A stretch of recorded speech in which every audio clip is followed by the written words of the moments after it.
I'm calling this new series Pontificate and Publish. I'm just going to pontificate and then let it go.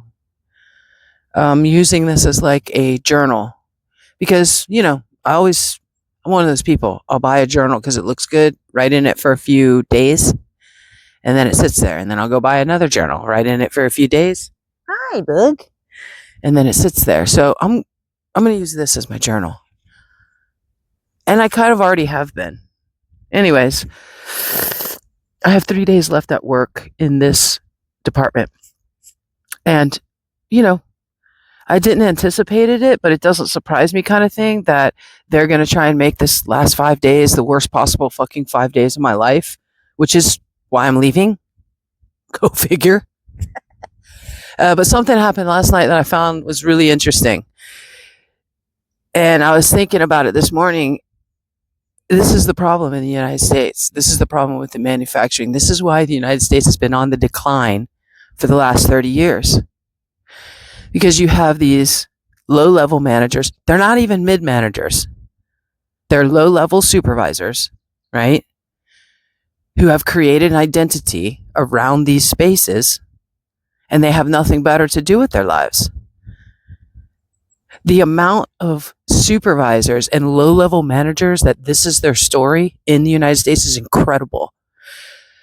The manager who is deciding to act out on me, and by the way, I'm documenting everything, but the low-level manager who is doing this to me last night went to a new level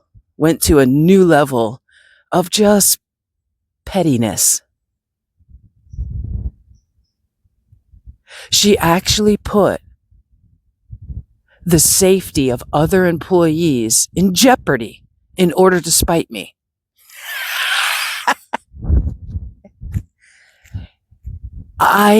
It was incredible because she wanted me to go home early because she wanted me to lose money.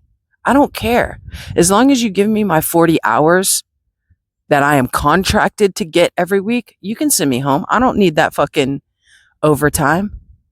I can live off of this. This is okay.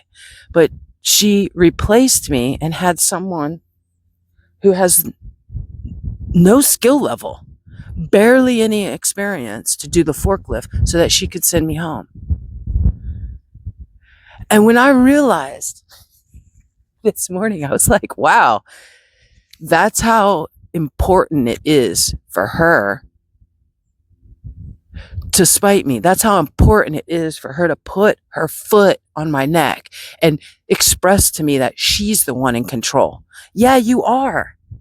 You're in control of this room, of this section, of this, not even the whole room. You're in control of this tiny portion of the room for 8 hours. And you're not even in control of that, because if I want to fucking leave, I will leave. And that's the part, in my opinion, that she doesn't like. That I'm not afraid of them. They show us all disrespect. I show you disrespect back.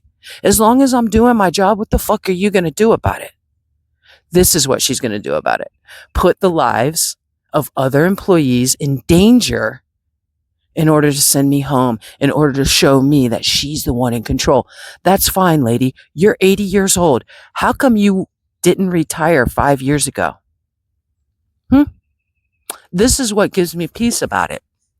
Why, 5 years ago, when you were eligible to retire, did you not?